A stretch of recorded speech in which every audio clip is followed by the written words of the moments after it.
So, we need party members, and we need it fast. Why is this not like an illustrated loading screen? Uh, I don't... I don't know why, but like all games that go with the isometric style are always just very gray and brown. I like there's a little bit of purple in there, which is kind of nice. Also, this does not look very gilded. Oh, and we're sneaky. Hey, Zlox the Usurper and Clink. They seem like party members. Oh.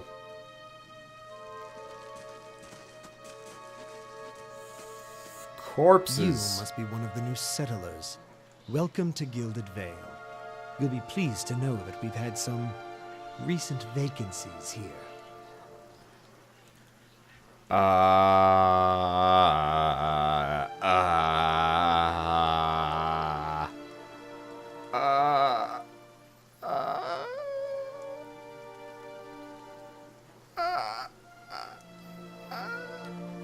Do you greet everyone this way? The only answer you hear is the buzzing of flies from the tree. Of course, we'll need to make some inquiries first. The inestimable Lord Radric VII has taken great pains to insulate our town from Widewind's legacy. Have you ever sired a Hollowborn child?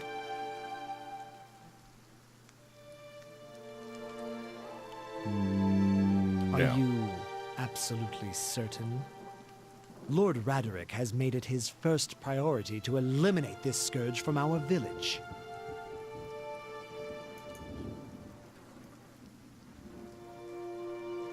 Interesting. This part's not voice acted for some reason.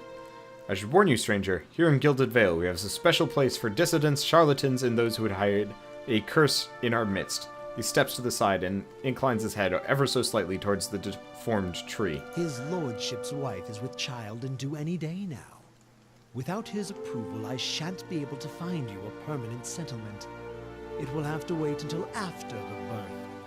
We can continue our interview then, after the bell tolls from Radric's hold to signal my lord's new heir. In the meantime, you can find temporary accommodations at the inn, just southwest of here. Let's see. Before I got here, I saw several people conducting a strange ceremony near the ruins. I don't want to mention the other things. I think... yeah? He regards you carefully. You'll want to mind where you mentioned that. Trespassing on Engwithan ruins is illegal, not to mention dangerous. You probably saw someone attempting a new ritual to appease the gods. People will try anything these days. Baroth, have mercy. We certainly have. Let's see. I don't think so. Just as they finished, there's a bivouac. Sure, why not? If you were been that close to a bivouac, you wouldn't be standing here. If you have any other questions, don't hesitate to ask. It is important that everyone in Gilded Vale understand our rules. Okay. Oh shoot, we don't actually have the ability to leave now. Alright. You said something about Hallowborn and Widewind's legacy before. He blinks. I forget that you foreigners do not have this curse in your homelands. The Hallowborn curse has been a scourge upon Direwood for almost 15 years now. He lowers his voice to a whisper. Children born without souls.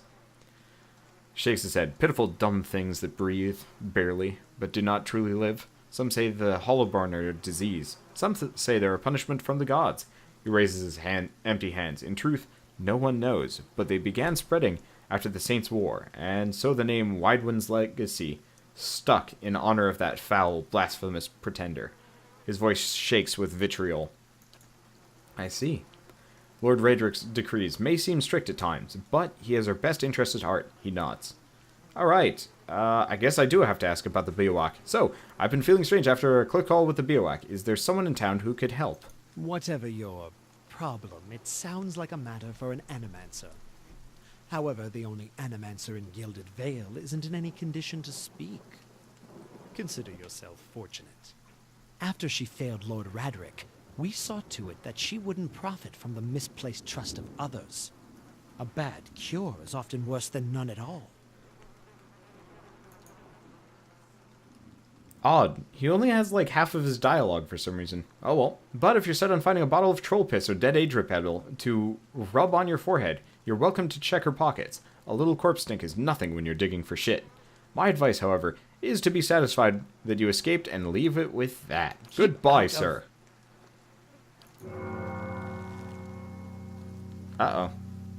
Listen.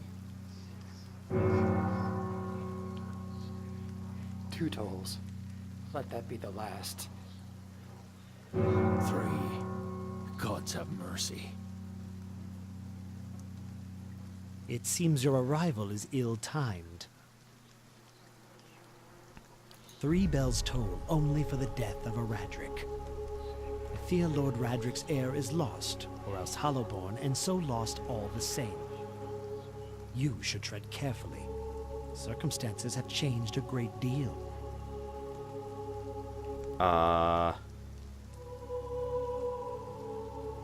What happened? He shrugs one bony shoulder. I will know more details when the messengers arrive. The vagaries of childbirth, perhaps, but it is not your concern. Does this affect the Lord's offer to new settlers? I can be sure of nothing right now. I advise you to get some rest. The inn, or stable for all I care. Find me afterwards. I will know more soon enough. What do you mean? You come to us at a time of mourning. The legacy has struck the heart of the Gilded Vale. Our efforts to redeem ourselves in the eyes of Bareth must be redoubled. He sets a steady gaze on you. Alright, well, see ya. I guess.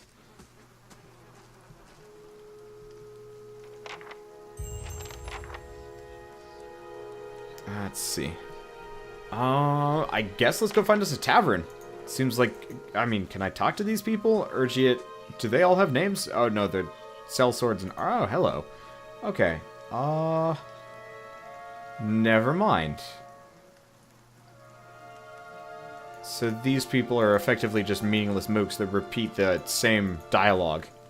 Or, no, that was the same guy. He just scooted over a little bit. Whoops. Oh, well. I believe, yeah, it was Urgiate. Okay, cool. Hey, Foxy, how's it going? What do we have here? Where are we even going? Can I check the map? Oh, I can, actually. So we've got, like, Eater, Temple of Euthus, Road South, Blackhound Inn, Road West, Alfra's Home, North, Ingorid's Home, Windmill, Blacksmith, Blackhammer Smithery, and Road East. Well, let's go check out the inn for the time being. I assume it's this door. Hey, we can actually go, like, upstairs and stuff. Okay, so unfortunately I get the feeling that the air is going to be, like, insane and stuff like that, and that is a bit concerning, but still. Okay, Aloth. You see 4 people gathered by the door of the inn. Their raised voices and chopping gestures suggest an argument reaching its climax. The first figure raises his hands for calm. His face is partially obscured by a hood, but his height and stature suggest an elf. I meant no offense. Let's put this matter to rest over a round, shall we? My treat. Hoping to soothe our pride with a few Adira coppers, eh? We don't need your coin. Okay, so, I guess everyone calm down. Whatever this is about, I'm sure it's an overreaction. One of the other men glares at the hooded elf. His eyes are red from drink, and his gaze is focused. Oh, but his gaze is focused. We're humble folk, but we're no fools, not like he thinks, mocking us while he shelters in our village. We don't take to that kind of talk from foreigners, especially not Adrian's. Go on. Say it again. I'm itching for an excuse. Why, you're itching for the kindling touch of your sister, you cocksfeather! I'll cut that barrel-licking tongue out of your head. This is a misunderstanding. I didn't say whatever it is you think I said. We've nigh quarrel. Did his accent change? I think it That's did. where you're wrong. I don't think attacking him is such a good idea. Probably no. This is all unnecessary. Wouldn't you rather be inside drinking than out here arguing? We don't want your charity either, foreigner. He squinted you through red bleary eyes. It sounds suspiciously like you're defending him. And everybody, it is battle time. Welp. Let's see. So we got this buddy. I don't actually know if he's going to help us. Well, time to burn the town's members. Sweet murder. Come on, immortal pig. Help me out here. Oh, that was fast. As the last of the attackers falls, the elf turns to you, the tension almost gone from his smooth face. Not quite how I hoped to get to know the neighbors.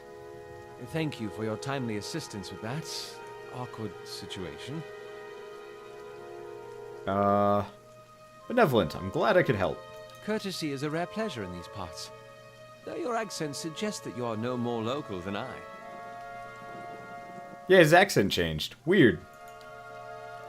He straightens his hood, and you note the remains of a fraying embroidery on his gloves. His boots are caked with the dirt of many months' travel, but the leatherwork beneath is sturdy and fine. Well, I suppose introductions are in order after that little fiasco. Aloth Corvusser, at your service. Tell me about yourself. I'm a wizard by training, and an adventurer by necessity. I was born in the Seathwood, part of the mainland of the Adir Empire, and both of my parents served the nobility, which afforded me an education for which I'm grateful. However, there were no open positions in those houses, and so I decided to seek new means in a new land. And how exactly did you come to be here? I was traveling with a caravan, but we were separated near some ruins. Griffin ruins? Well, those can be dangerous places during the best of times, which these are not. And half the locals would arrest you for trespassing, and the rest would kill you outright. I'm curious, what exactly did you find there? Option number 2. Several hooded figures operating a strange machine. Aloth goggles at you silently, apparently assessing your earnestness. Finally, he gives you a clipped, awkward laugh. You do manage to find yourself in rather interesting predicaments. Let's see. What are you doing in Gilded Vale? An excellent question. I came looking for fresh air and cheap land. Instead, the magistrate gave me directions to the inn and a story about the local lord's expected wife. But I take it that's a familiar tale. Let's see. I've been experiencing strange things of late. I'm looking for an expert on souls. Indeed. The local lord has searched far and wide for similar specialists. And he has rid himself of them almost as desperately. Can I be done talking? I need to raise the dialogue volume. Alright, well, I don't want to just end this because there is important information. But I would very much like to, can I go into the pause button? Guess not. Alright, hold on a second more. Okay, so just how did you manage across those 3 drunks? I'm afraid that was a matter of misunderstandings and mistranslations. It doesn't help that people in these parts remember their war with Adir like it was yesterday. You did make a rather lewd suggestion regarding one of the aggressors and his own sister. All that. He clears his throat and adjusts his sleeves. As I tried to tell them, they misheard me. Happens all too easily after a few points, and the accent doesn't help. I heard the same thing. For a moment, he looks as he's about to say something else. His expression brightens with mischief, but before he can speak, he forces a tight smile, biting his lip so hard you expect to see blood. Finally, his face relaxes, and he shakes his head. I should speak more clearly next time. My apologies. I should get going. As should I, given recent events. It's just as well. I've had enough of the watered wine and lumpy beds at the inn. They say even the owner tired of the place. Just up and left one day. It explains quite a lot about the upkeep. Perhaps I could join you. I could use a change of scenery, and I find it's better to travel in numbers. So do I. Let's go then. Excellent. I shall follow you. Glorious cooperation. Okay, so you know what we're going to do? Let's loot the peasants, because we have nothing better to do. Well, let's mess with the audio. Okay, good. We actually do have the audio turned back up. Okay. There's the music. It should be fine. Anyway, villager, don't care about you guys. Let's go talk to Pasca, see what Pasca has to say. Good day to you. Oh, and greetings and welcome to the Blackhound Inn. The innkeeper bows her head and curtly. Please sit where you like. Would you like a drink or a room? We have 2 available at the moment. I'm afraid we can't offer much by the way of a good meal today. She sighs. Unless you're fond of a good porridge. So we've got a room, help. I could use some reliable help. Do you know of anyone looking for work? Oh, well, I wouldn't say I can speak for everyone from experience, but we do have certain sorts coming by looking for work from time to time. If you want to hire someone on, I'd be happy to send them your way. Let me see what you have to work with. Okay, so we are too poor, but we could get a level 1 adventurer. So we should probably, can I sell stuff? Aha! Can I go into that? Yes, here we go. Let's just sell all of this junk that I don't need and probably will never use. Like, all the peasants' weaponry, all of the stuff that my friends had, you know, that kind of business. Yeah, that kind of stuff. Hunting bow. Hunting bow, so let's get rid of that. Probably don't care about the crossbow. Sounds good. Trade. I don't know what she wants with all that shit. And apparently she does not want... Wait, can I... Aha! Oh, hello. There's a lot more stuff that I can sell here. Take all of my armor. Does not look like she has a limit on anything either. Scroll of Tanglewood. Can I sell the journal? Sweet. Didn't need it anyway. The wolf hide. Don't actually know if the wolf hide is good. So let's hold on to that for a little while longer. There we go. Money, money. So let's grab a level 1 adventure, unless that's not a good idea. Kind of hard to tell. But I need friends anyway. Oh. Hey, we get to make an adventure. So in this case, we have a serious dearth of ladies, and oh, sweet Jesus, not that.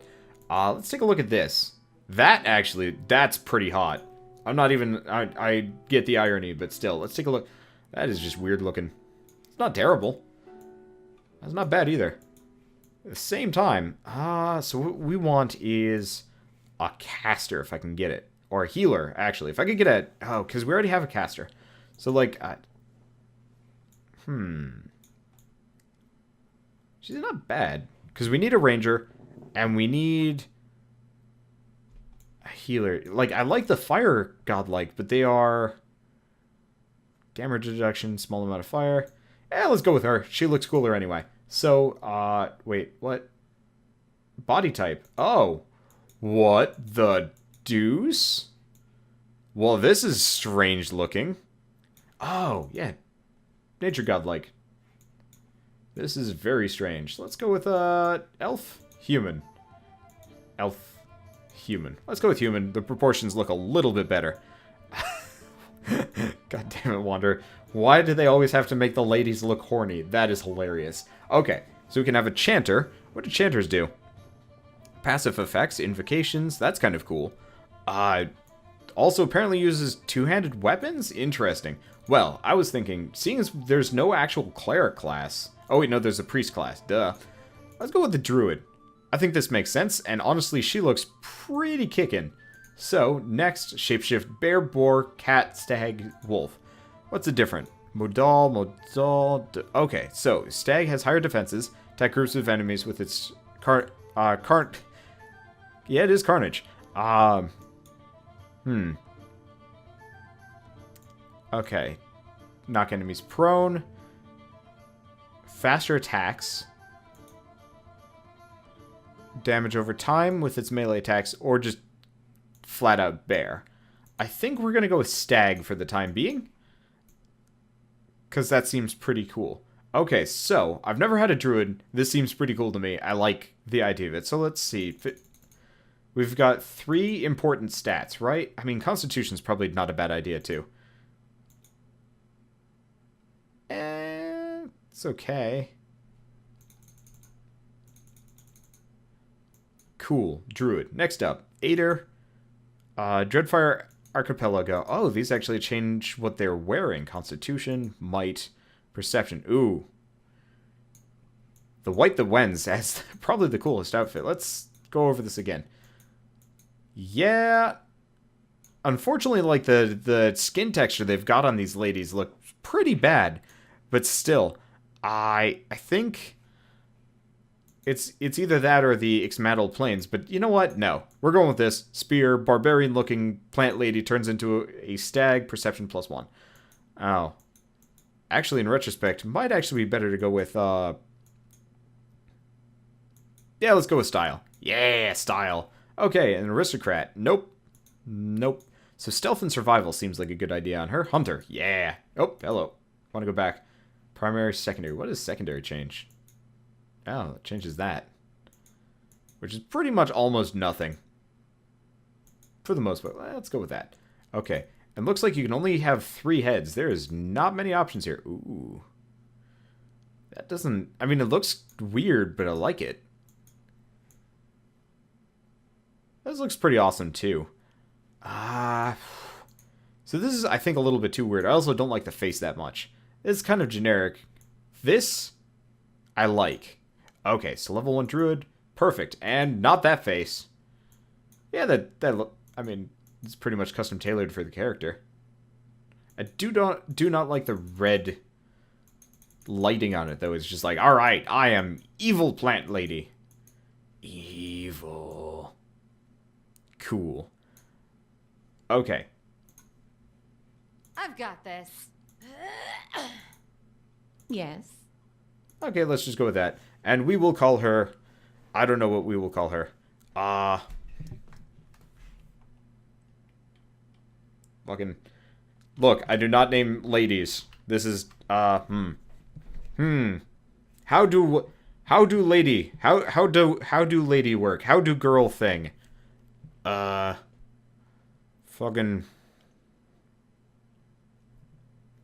Boop boppity. The nature godlike druid. Alright.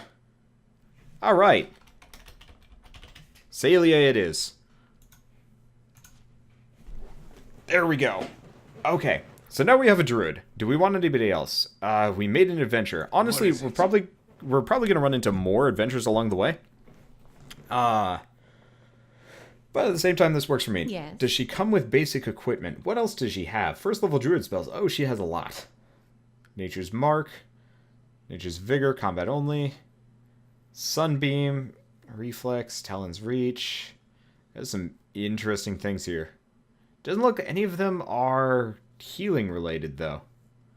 Which is kind of a shame, because that's probably what we need. Oh, well. People wanted me to call her Wanderbot. What? No. I don't even know. Okay, so I believe you can use these per encounter, but it's hard to tell. And we've got Charm Beast. Okay, so let's just go with them for the time being, and if we need more, I will keep going. It's really hard to tell. Okay, so let's see what else we got in here. Orland server, doesn't look like anything's particularly interesting here. Drunkard. Ah, hello. Wait. Well, Storm Brightblade. Isn't that a Dragonlance reference? Come to think of it. Okay, as you near, you feel a vibrant history contained in the essence of this woman's soul. Voices from its past seem to call out to you. Reach out to the soul. Holy shit. This is a lot. Okay, so. You see a woman emptying her satchel onto her bed, taking stock of her inventory. Potions, bandages, tinctures, and herbs are scattered throughout her room. Haphazardly, she bites her lip, head tilted to the side, considering. She begins to repack, one item after another. Careful deliberation undercut by shaking hands. Each item has a clearly marked place, but no matter how she repacks it, she isn't satisfied. The shaking worsens as she empties it out once more, one hand held to her mouth. Tears eke from her eyes as she gives up all semblance of order and shoves everything she can into the satchel, grabbing it and running out of the bare house.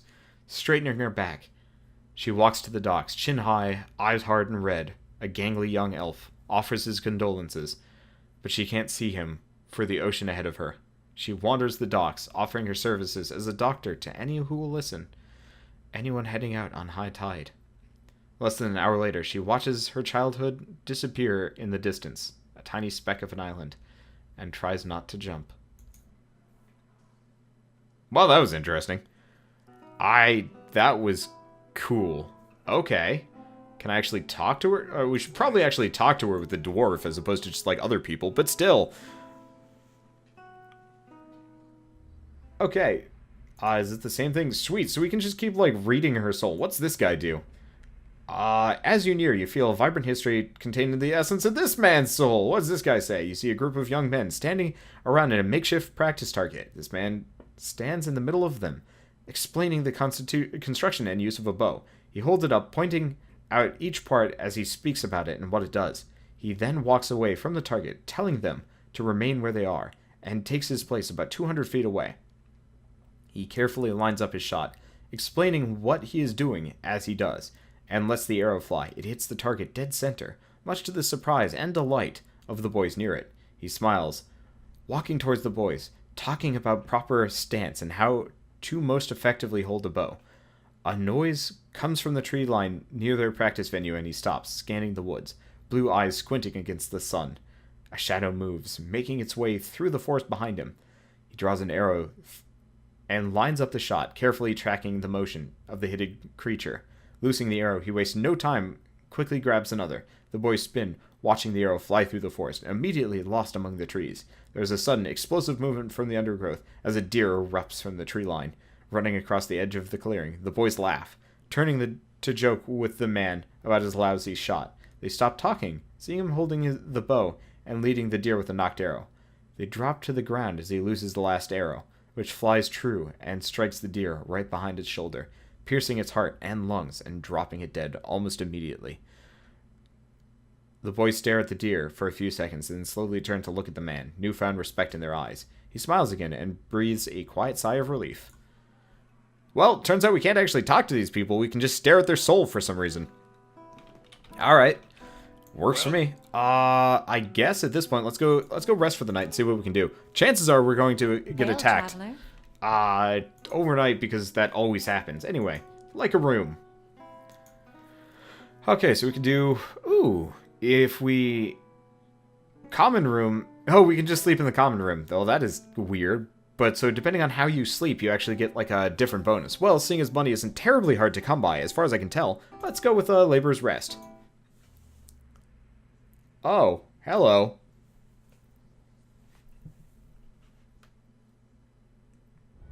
Your sleep is restless and fevered, assaulted by hisses and whispers, blanketed with a suffocating anxiety.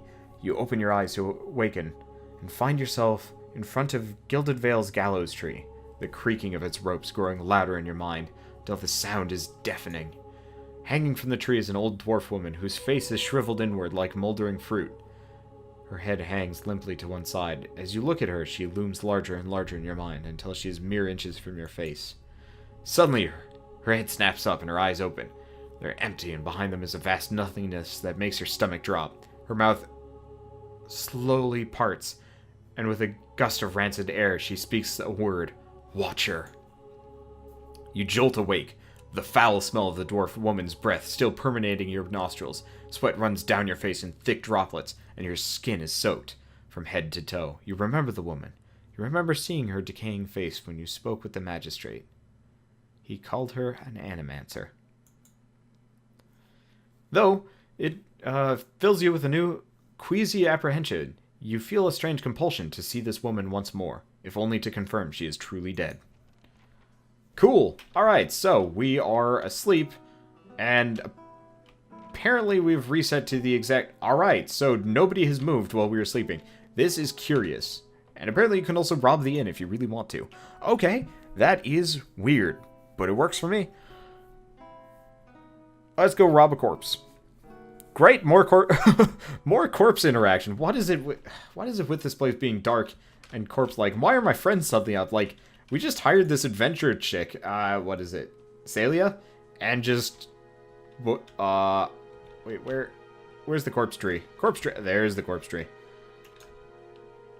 Can I get up close and personal with it? We've also got, like, this...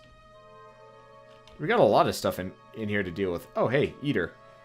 And Caldera de Baranzi. Okay, let's start by talking to Eater. Were you looking for someone in that tree? I could introduce you. Okay. Oh, night, Aqua. Let's see. Looking for someone who can help me feel better? Strange way to talk about your dead, or no, I don't... Let's go with number one. Looking for anyone who can help me feel better. He gives an understanding nod as he takes a long drag from his pipe. My condolences. Exhales and turns his attention away, watching the village around him. Okay, let's take a look at this. Ooh, why is it glowing? The squat, distended body of an elderly dwarf woman dangles from the thin, crooked bough that sags at the tug of her noose. The bloated purple flesh of her neck, worn away in patches like moth-eaten linen, bulges over the rope that suspends her, and her lifeless head lolls forward rigidly from one side to the other when the breeze shifts. You perceive a faint glow around her that casts no light on its surroundings, but there is a tepid warmth to it, and you feel somehow that you could reach out and touch it, not with your hands, but with some aspect of yourself that has no worldly dimension. Reach out for the woman. You take a deep breath, clearing your mind, focusing on your objective. As you exhale, you feel yourself spreading out towards the hanging woman, perceiving all that lies between you and her with a new, unfamiliar awareness. Once you expanded enough to reach her, there's a sudden jolt in your mind, ringing an electric surge of images and words and sounds. Involuntarily, you shut your eyes and feel yourself being pulled down to some deeper consciousness in a space occupied only by you and the hanging woman. And when you open them again, she's staring at you with eyes clouded in a milky fog, her body still swaying in a wind you no longer feel from a tree that stands planted in a misty world. The woman gives a slow nod of her head, the rope creaking as she does so, and she smiles at you. Have you come here for me, dear? Or have you gotten lost? It is both, I think. Yes? See, Ozzy, let's see what I want to do. So, am I imagining this? No, I think not. A pity that. It would be simpler. A mercy, even. To not have to wander anymore, no? Alas, we are here, you and I. Wherever here may be. How are you able to speak with me? Is that what we're doing? Perhaps it just seems that way. Perhaps it is the easiest way for your mind to make sense of it. I think it is a very good choice. I need to understand something that's happened to me. She nods, a look of pity crossing her face as though consoling a child. The world looks a little different than it used to, is that it? Feels like you're noticing things for the first time that have always been there. I really like this voice acting. Let's just interject that one there.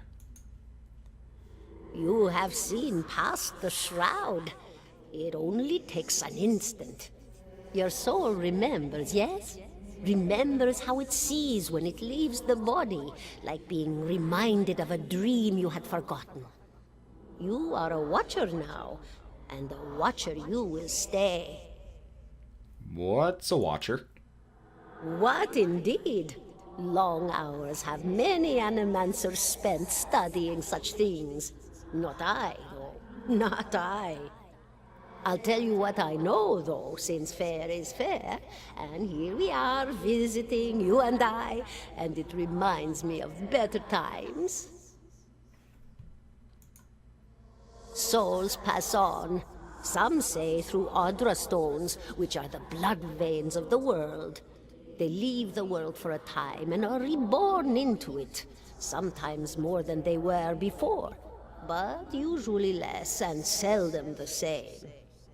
For all souls there is a time where they do not live, yet have not passed on, and those souls roam the world, same as you or I, either leaving or lost. But no one sees them because they have forgotten how. A watcher sees, though, knows what to look for. And sometimes they know a person just by looking at them, know where they've been in ages past when their bodies were other bodies. See memories even their owner can't recall. A wonder to behold when all goes well. A wonder! What did you mean, when all goes well? Oh, nothing to be afraid of, I'm sure. It's just much to take in for some. Sometimes there's trouble sleeping or other difficulties.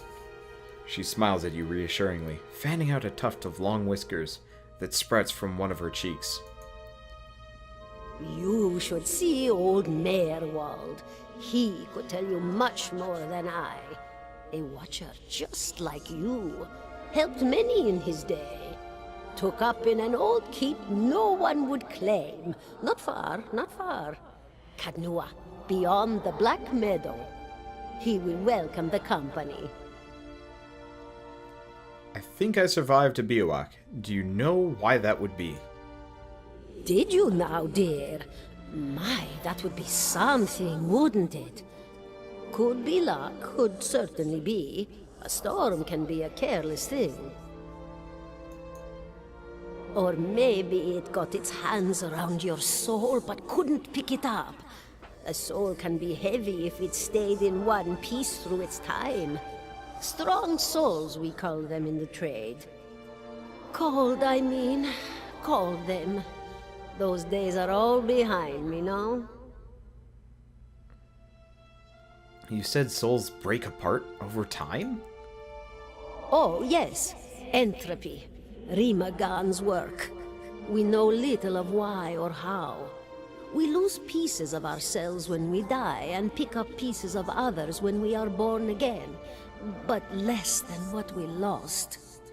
We tried to stop it with the animantic sciences, but with little success. No. A very small few resist Rimergan's influence and stay together through some force of defiance, at least for a time. But they all succumb eventually, I think. Alright, what about her?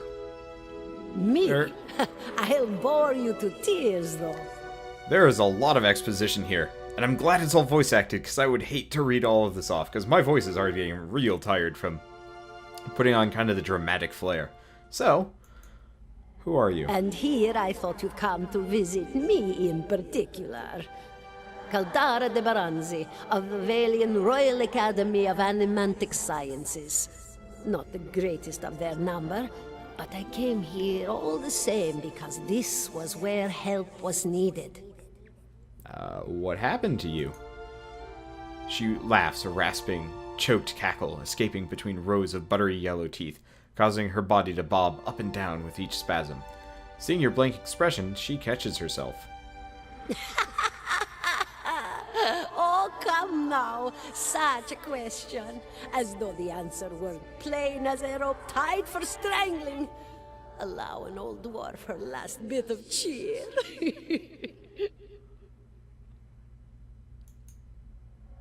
Well, I came where I was needed, didn't I? Offered my services to Lord Radric for a pittance. A humble pittance.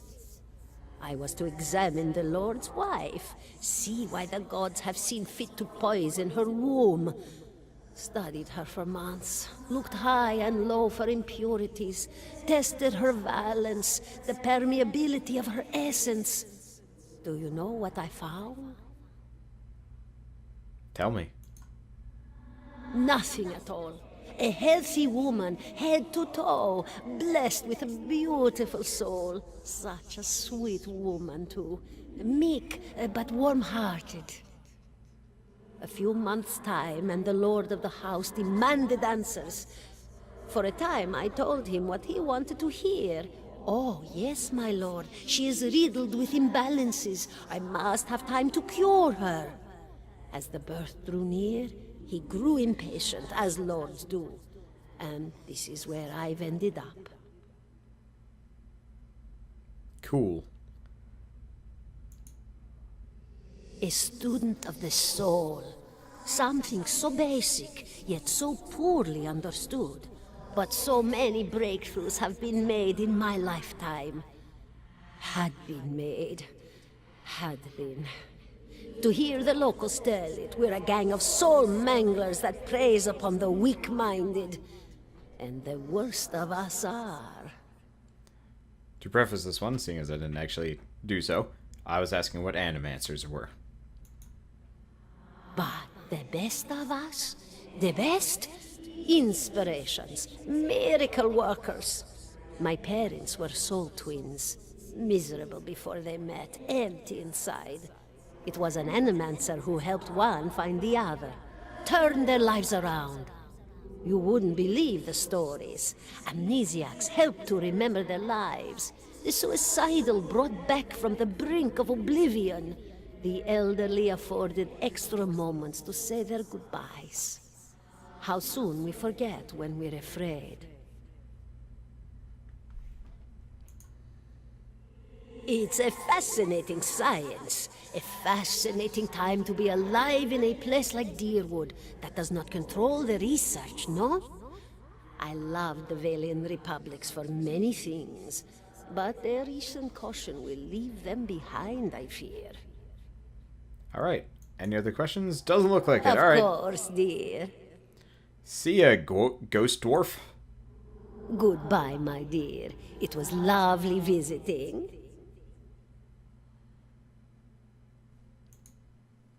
Okay. Allah looks at you through narrowed eyes. Are you alright? You seemed lost just now. I am a watcher. His arched eyebrows recede into his hood. Well, that was interesting. Gives you a sly grin, and I expect this has something to do with the hooded figures in the runes, huh? In any case, I appreciate your honesty. Since we're traveling together, it's probably wise for us to share these things. Do you know anything about Watchers? Only that they are rare, and they seem to have unique insights into certain soul conditions. As you just demonstrated. Well, let's continue on. Okay, so, yeah, no, he's probably going to betray me, but that's okay. Look at me. I'm big, I'm bearded, I've got, more than twice as much health as he does. I can just beat his face to death. I don't even know. Let's just be honest here. 17 and a half. 17 and a half? The shit does that mean? Alright. I don't know. I don't even know. I just, let's be honest. Their traveling companion, I will be, let's see, I will be, no side quests. Okay, so at this point we're going to Cade Nua. It looks like there's probably going to be a bunch of side quests. Let's see if I can get over to these two. Considering they're named characters, there's probably stuff. I don't know what else we have. And I'd like to go back and beat the shit out of that bear, but... oh, shoot. More soul stuff. Cliff notes. Anything. You know what? You know what? I will actually read these soul notes on these guys. I don't even know, if any of this is going to be relevant later, but it's awesome to read. But at this point, my narrative voice is getting tired, so I will actually see you guys on the next session of Pillars of Eternity, where we chug through more dialogue, more stuff like that. And as always, thanks for watching, because this game is fun. But I'm not entirely sure if I'm going to stream it. It might end up just being a YouTube thing, purely because it does not seem to go over particularly well with the stream audience that much, comparatively. But still, like I was saying, see you guys next time. Thanks for watching.